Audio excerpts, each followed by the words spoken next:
On vient mettre notre grain de sel.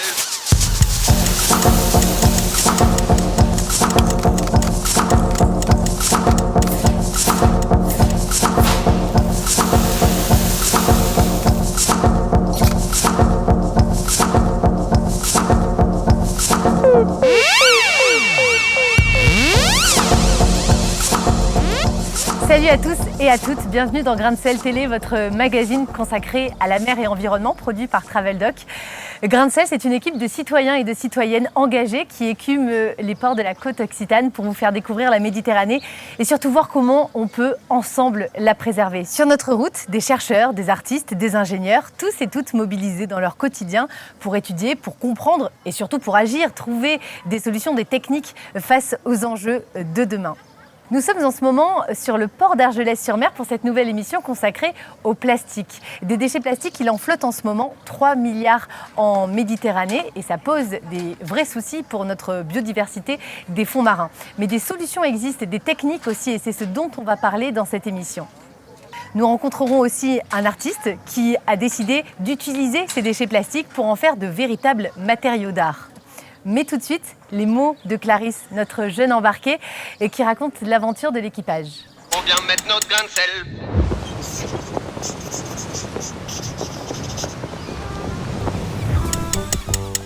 Heureuses qui, comme Pénélope, ont pris le large pour changer d'horizon.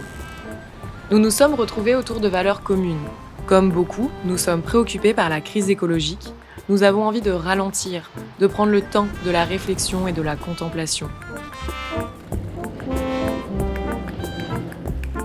Pour faire du slow journalisme, il faut du slow transport.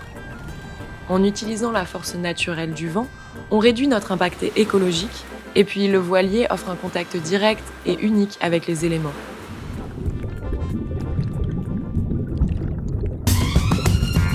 Après plus d'1 an de préparation, l'aventure prend enfin forme. Bienvenue à Grain de Sel TV, je vais vous présenter le plateau. Vous pouvez observer nos techniciens à l'heure, donc voilà, on n'a pas de problème à embaucher des enfants. On les forme très tôt, voilà. Ils sont plus efficaces après. On va nous péter la table, quoi. Arrête, on l'a bossé. L'équipe se rejoint début juillet dans le port de Saint-Cyprien. On sent qu'on embarque réellement dans l'aventure. Des amis de longue date se retrouvent excités de travailler ensemble et c'est aussi le lieu pour de nouvelles rencontres. L'alchimie prend vite. Dès les premiers jours de tournage, chacun et chacune trouve sa place et s'active à son poste. C'est comme une fourmilière, mais sans reine. On vient mettre notre petit grain de sel. Ce jingle devient comme notre musique de ralliement. On met le pied dans le plat. Et on écoute attentivement les invités sur le plateau. On vient mettre notre petit grain de sel. Dans la mer Océane, où le poisson est libre, un mâle ronge en ces lieux où la fosse est profonde. Dans ses entrailles où le calme et l'équilibre, son fragile circule un polymère immonde. Extrait de Plastique de Claudel. Et moi, la petite jeune de l'équipage, je monte à bord pour vous et vous raconterai ce qui se passe derrière les coulisses qui prennent la forme des voiles. À l'abordage. On vient mettre notre grain de sel.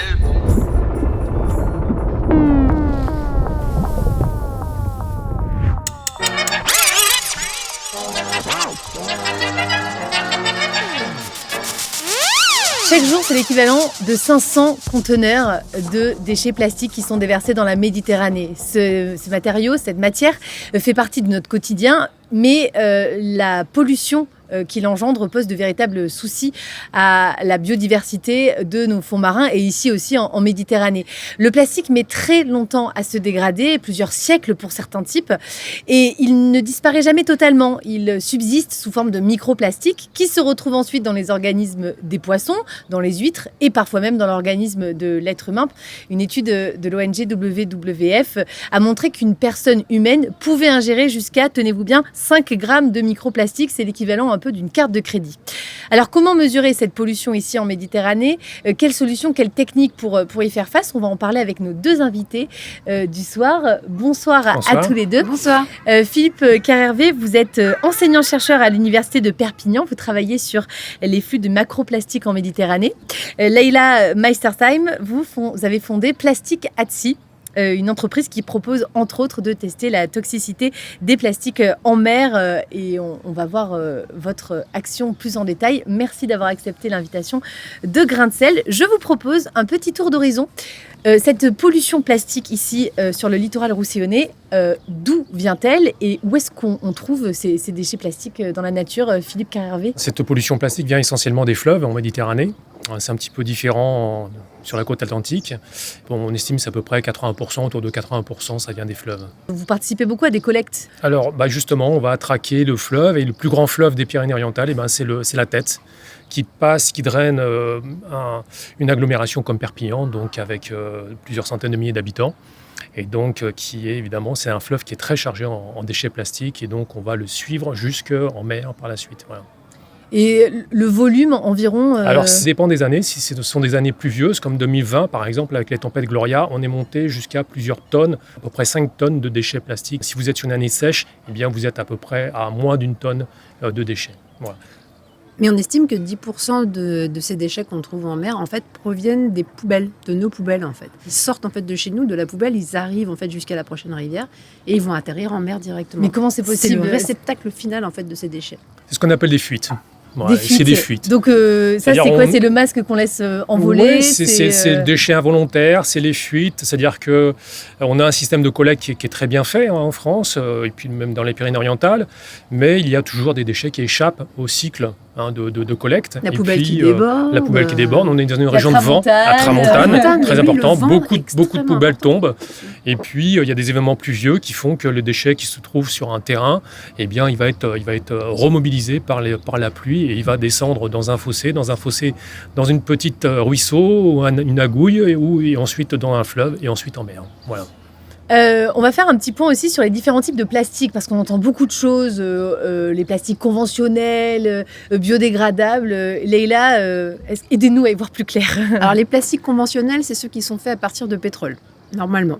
Les plastiques biosourcés sont des plastiques qui sont faits à partir d'une source de carbone, donc d'une matière qui est soit naturelle, végétale ou animale. Donc on peut penser au maïs par exemple, mais ça peut être n'importe quoi d'autre, de l'algue, des bactéries, voilà, même des champignons en fait, on peut s'en servir pour faire des plastiques.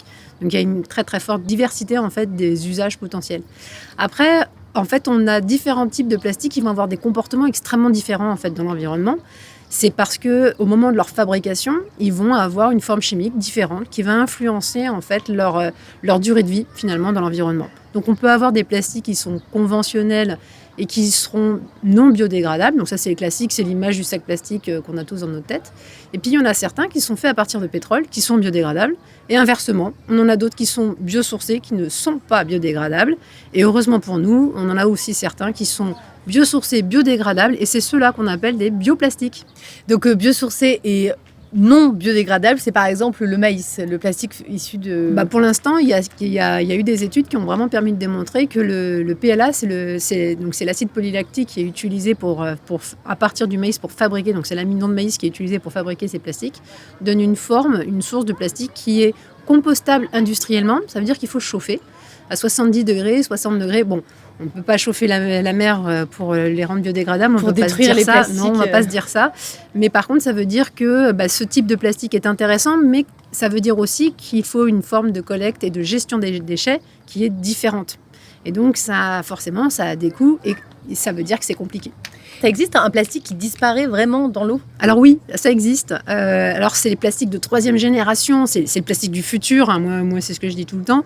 Ce sont des polyhydroxyalcanoates, donc ce sont des plastiques qui sont fabriqués par des bactéries. Et oui, on peut faire des plastiques avec des bactéries. En gros, les bactéries, on leur donne une source de carbone, il leur manque un élément particulier, ils font du gras, voilà.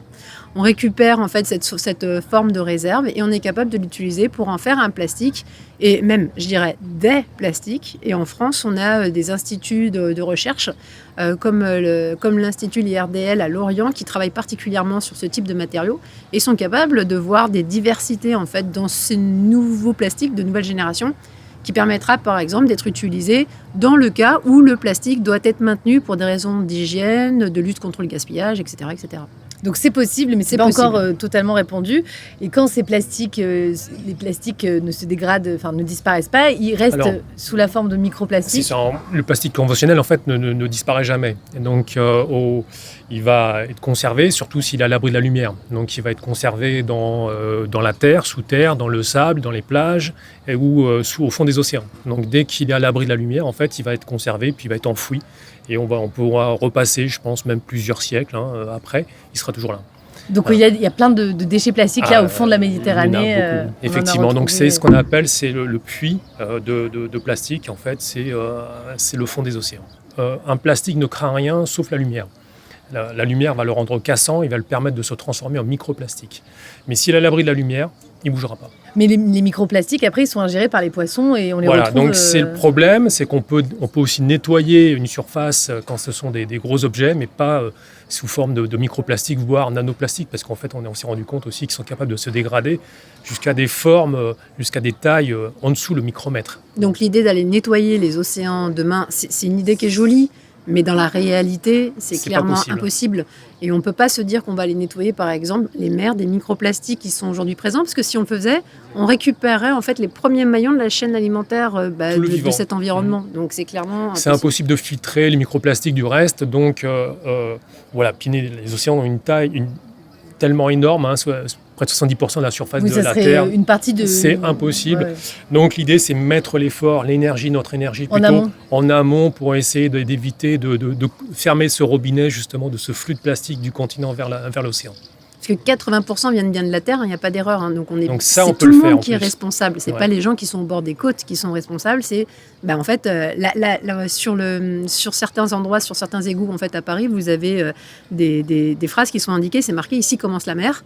C'est clair, ici commence la mer, c'est partout, en fait, à n'importe quel endroit, de la montagne jusqu'à la mer, on a bien des effets. Un sac plastique qui s'envole sur le Canigou arrive ici dans le port d'Argelès dans l'eau. Après, sous quelle forme ?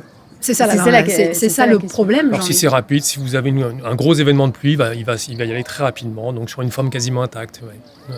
Et justement, en parlant de forme sous laquelle arrivent ces plastiques qui se perdent dans la nature, qui peuvent y rester très longtemps sous la forme intacte. On va regarder l'image du jour de cette émission. C'est une photo qui nous a été fournie par vous, Philippe Carhervé. C'est une photo d'une brique de lait qui date des années 80, c'est ça, 1979, je crois, je lis. C'est notre record. En fait, depuis maintenant à peu près 7 ans, après les tempêtes, on va faire un petit tour sur les plages, notamment une plage qui se trouve proche de l'embouchure de la Tête, une plage qui subit beaucoup d'érosion.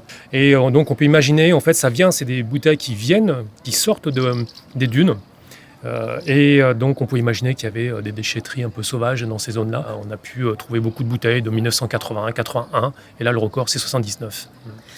Quelle solution pour donc prévenir ces 80% de déchets qui arrivent Aujourd'hui, de manière générale, en fait, on utilise le plastique partout. Et en fait, on a transformé un matériel qui avait toutes les vertus, en fait. Elle avait énormément de vertus. Elle était légère, elle était pas chère, elle était facile. On s'en est servi pour énormément d'usages. Quand on regarde les publicités des années 50-60, on voit bien que ça a permis ou même la libération de la femme, dans certains cas, puisqu'on le voit apparaître dans des éléments de l'électroménager. Aujourd'hui, tout le monde porte du plastique sur soi et on s'en sert dans le médical, dans la recherche. Il est vraiment partout.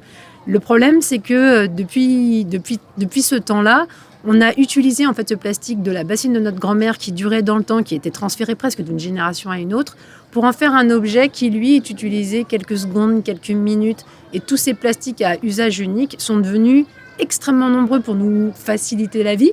Malheureusement, ils nous facilitent un petit peu trop la vie et aujourd'hui, ils se retrouvent absolument partout, ils sont trop nombreux. Donc la première étape, c'est clairement la réduction de certains usages. Et oui, ce sera plus compliqué, mais finalement, peut-être qu'on verra peut-être même pas la différence, tellement ce sera facile finalement ce petit retour. On peut lutter justement pour la réduction de l'usage des plastiques, essayer de voir ce qu'on peut faire notamment sur le plastique à usage unique. Il y a donc le côté législatif aussi sur lequel on peut lutter à l'échelle européenne. Il y a la loi climat qui vient de passer d'ailleurs. Il y a plein de moyens de lutte possibles. Il y a le anti-gaspillage aussi qui a été mis en place. Il y a l'aspect social du comportement de chacun vis-à-vis de ses propres déchets, mais il y a aussi une façon qu'on peut faire, et donc c'est notre façon de lutte ici dans le département, c'est essayer de lutter une fois que les déchets, ils se trouvent déjà dans la nature. Ils se trouvent dans la nature. Comment éviter, une fois qu'il est dans la nature, donc moi, ce que j'appelle des fuites, comment essayer d'éviter qu'ils se retrouvent ensuite dans le système hydraulique, dans le bassin versant, dans les fleuves, et qu'il arrive en mer. Donc c'est là-dessus qu'on essaye, avec les élus, justement, de trouver des moyens ensemble pour déjà identifier ces zones de stockage sur le bassin versant, sur la plaine du Roussillon, par exemple, et de mettre en place des sortes de collecteurs pour éviter qu'ils arrivent en mer. Donc des collecteurs, ça prend sous quelle forme ? Sous forme de filet, sous forme de grille, sous toutes les formes possibles. On a ici justement une petite PME qui s'est lancée là-dedans, qui fait beaucoup de prototypes qui s'adaptent à toutes les conditions. Donc on a beaucoup de chance, il y a une dynamique là-dessus par rapport à ça. Et donc c'est très simple, justement, ce qu'on veut, c'est quelque chose de pragmatique, de simple et donc d'économique.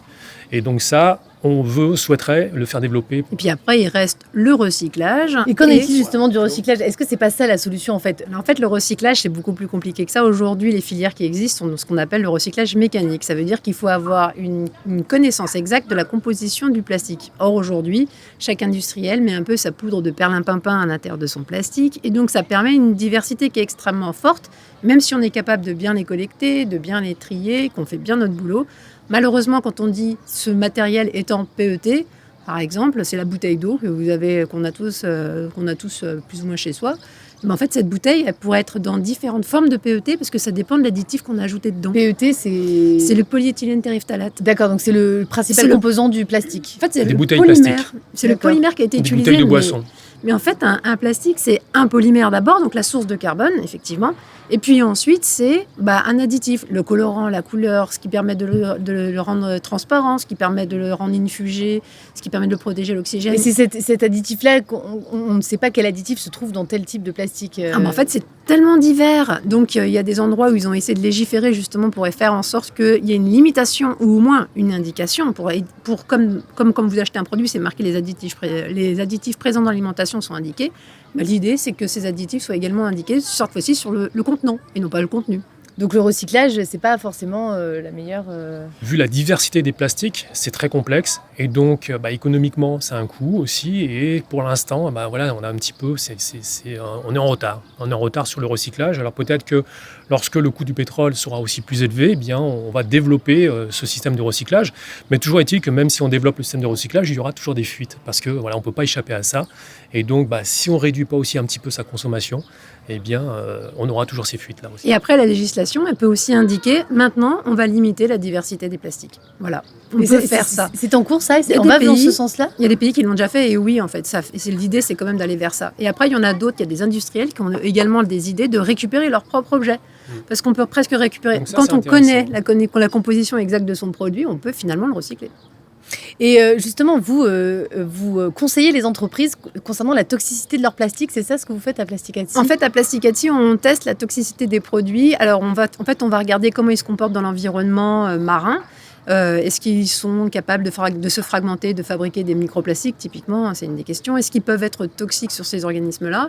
Et puis, la question après, ça va être de regarder comment est-ce qu'on peut changer finalement ces produits-là pour faire en sorte qu'ils soient potentiellement soit recyclables, soit biodégradables, pour faire en fait un plastique de demain qui soit plus vertueux et plus respectueux de l'environnement. Et les industriels, ils sont de plus en plus sensibilisés à ça, ils essayent de trouver des solutions justement pour limiter leur pollution. Alors clairement, de mon point de vue, oui, puisque c'est avec eux que je travaille directement. Alors je travaille aussi avec des personnes qui sont plutôt dans la partie législative et qui essayent justement de mettre en œuvre en fait des outils pour mieux légiférer et surtout pour faire en sorte qu'il y ait des plastiques qui sortent au fur et à mesure en fait de nos usages classiques.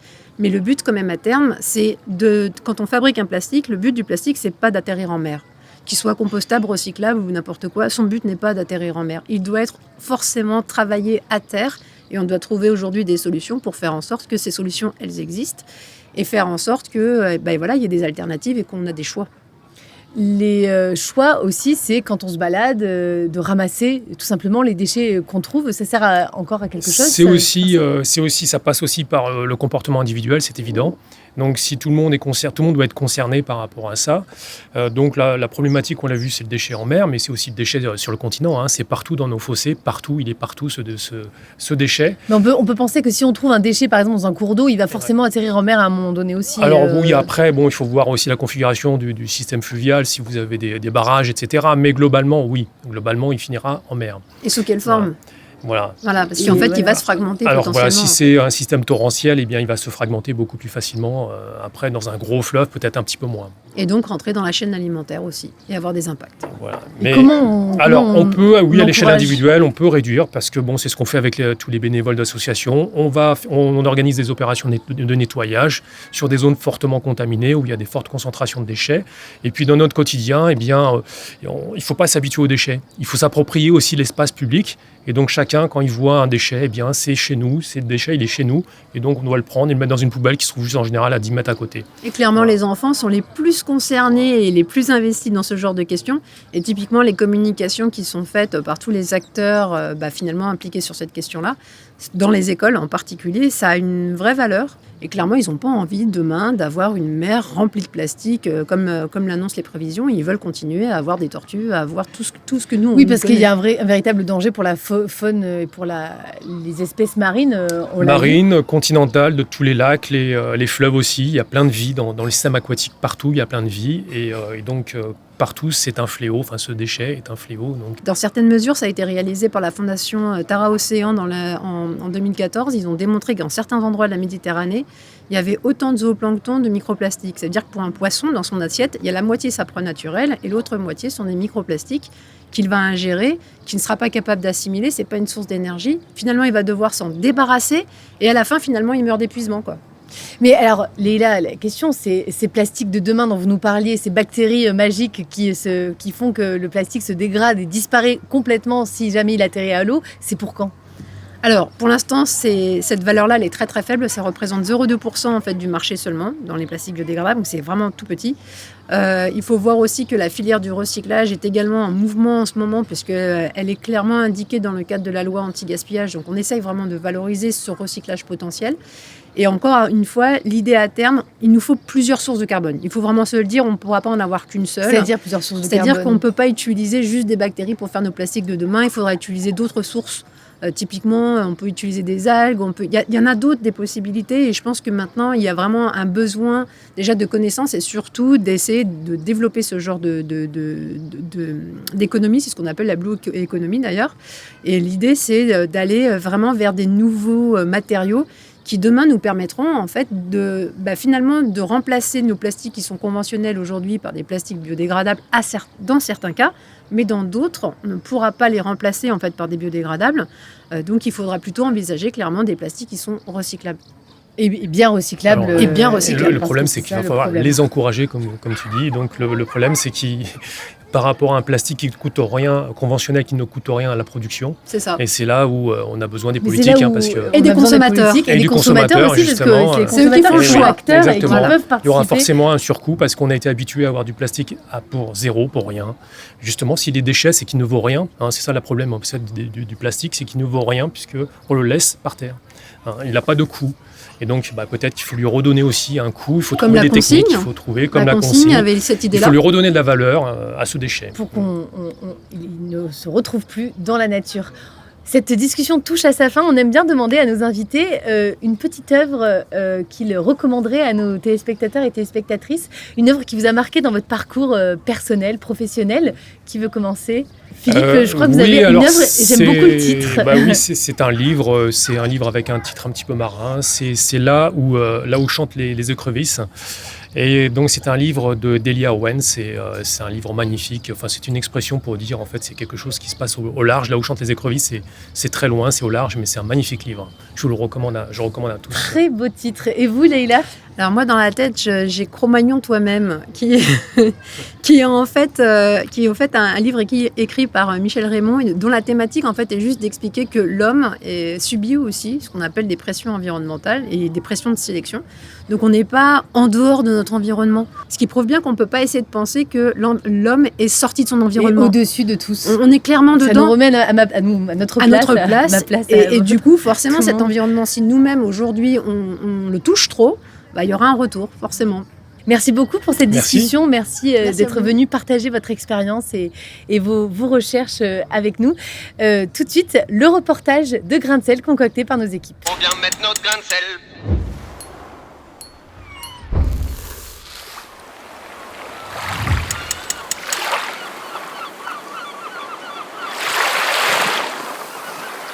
La Méditerranée, c'est la mer la plus polluée du monde en microplastique.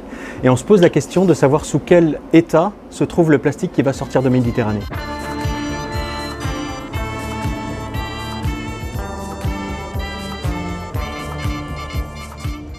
On a besoin en fait de savoir les quantités de plastique qui sont au centre de la Méditerranée. Et on est allé au-delà de Gibraltar en Atlantique. On utilise ce qu'on appelle un filet manta. Donc c'est comme un énorme entonnoir qui va filtrer 10 000 litres d'eau. Et à partir de ces 10 000 litres d'eau, ils vont finir dans un collecteur. Et ensuite, de ce collecteur, on va les traiter, alors à la pince à épiler, ce qui est assez contraignant, pour récupérer chaque morceau de plastique les uns après les autres, les compter, et ensuite on va les analyser au laboratoire.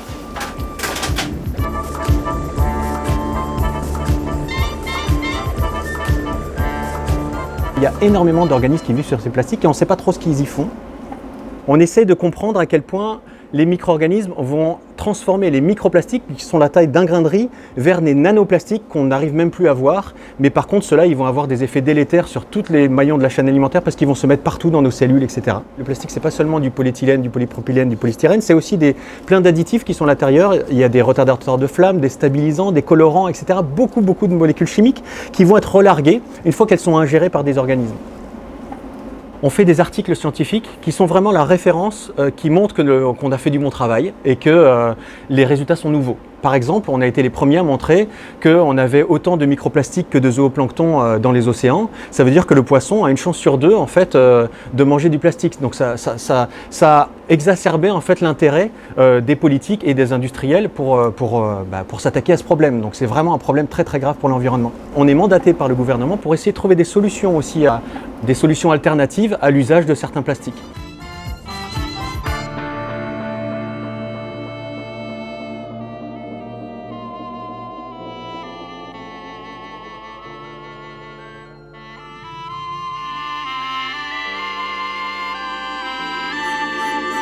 On vient mettre notre grain de sel.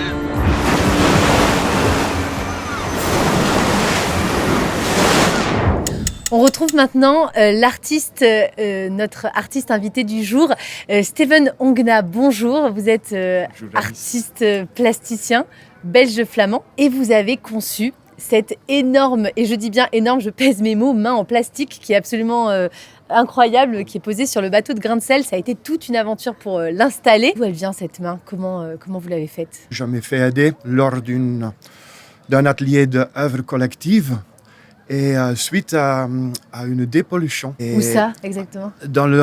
Autour du village de Monet. On l'a ramassé dans la matinée et l'après-midi, on a conçu une main avec. Donc on les a enfilés sur des fils, on les a tournés autour. J'ai fait une main plutôt articulée en bois et après on l'a habillée. Vous l'avez habillée? Oui. Et elle pèse lourd, hein, il y a plus de 100 kilos de déchets plastiques, je crois, dessus.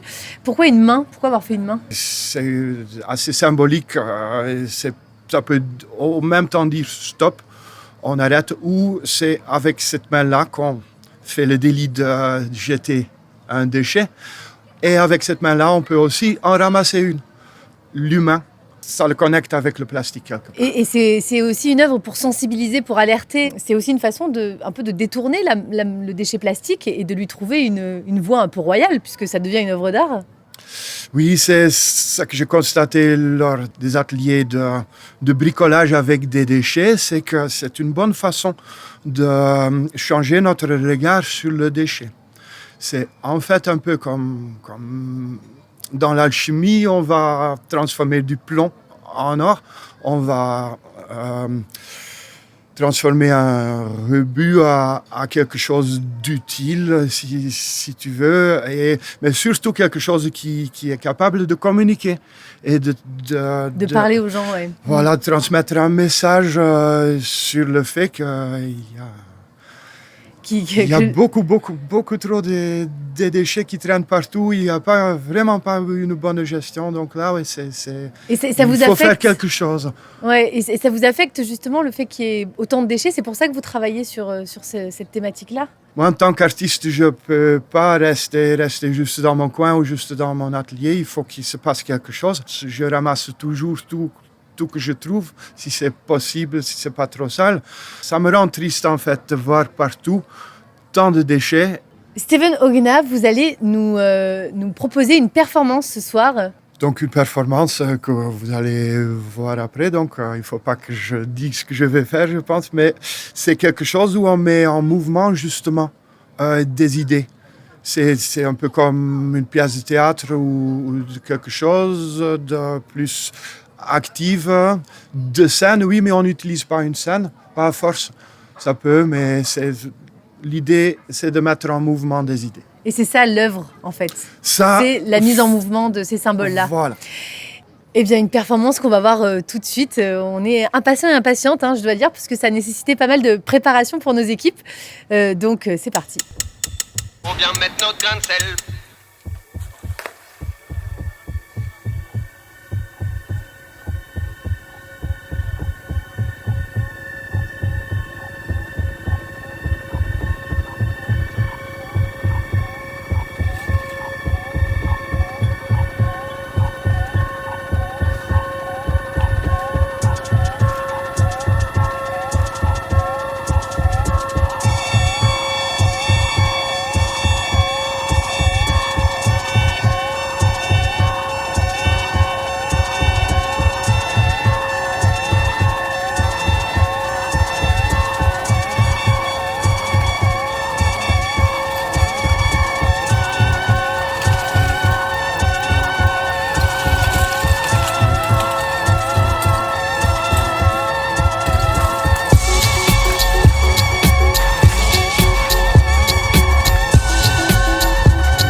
Cette performance nous était offerte par Steven Ogna, un artiste plasticien belge. Grain de sel, c'est fini pour aujourd'hui. Merci à tous et à toutes d'avoir suivi cette émission. N'oubliez pas de nous suivre sur les réseaux sociaux, Facebook, Instagram. On se retrouve très vite pour un nouveau numéro. En attendant, prenez soin de vous et surtout de la mer. On vient mettre notre grain de sel.